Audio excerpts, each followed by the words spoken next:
What's up, guys? Your boy Virgo Derai, and welcome to episode 4 of the competitive mindset for Dragonball Xenoverse. Today we're actually going to talk about the fighter sense. Now, this literally spans across all games, the fighter sense. What is the fighter sense, you ask?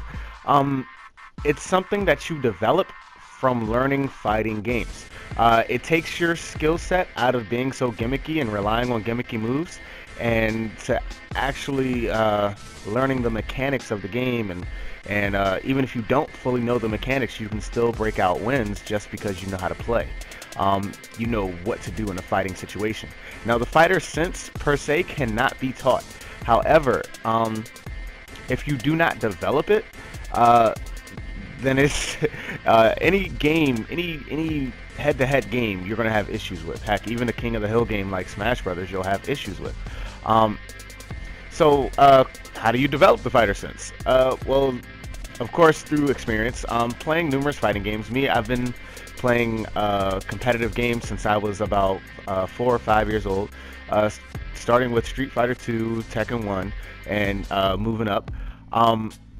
So experience, you don't need to have 20 plus years of experience like I do, but you do need to understand the similarities that occur in all of these games.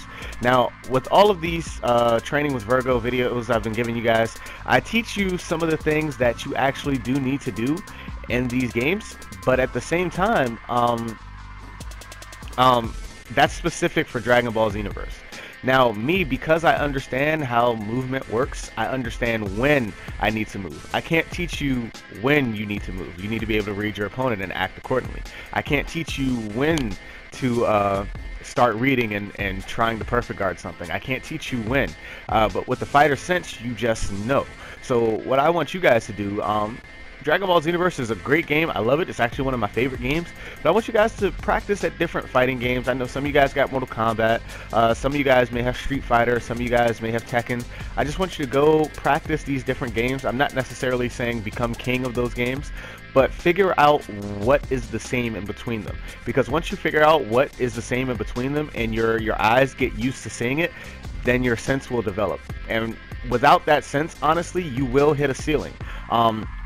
The fighter sense is what separates people like the Daigos from the Me's, you know what I'm saying? Like the Daigos from the Virgos, It's the stuff that separates, like that fighter sense right there. And once you have that fighter sense and you flourish it in a game, you become nearly unstoppable. Especially if you're getting your practice in, you know what you're looking for, you're keeping your mind sharp.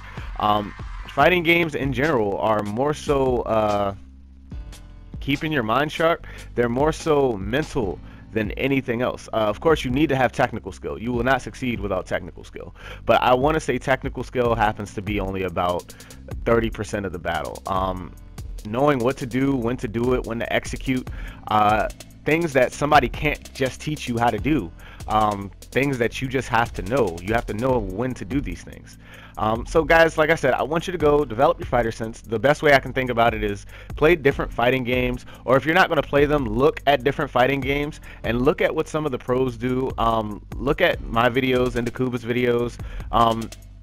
Look at people who you feel like are better and who have play styles which you want to play as, and not look at the moves that they do, but rather the movements that they make and the reads they get. So I want you guys to practice that. So I hope you guys find this video useful. I hope you guys develop your fighter sense, because it's going to be one heck of a ride if you don't. My life is a chip in your pile, like groceries. Peace out.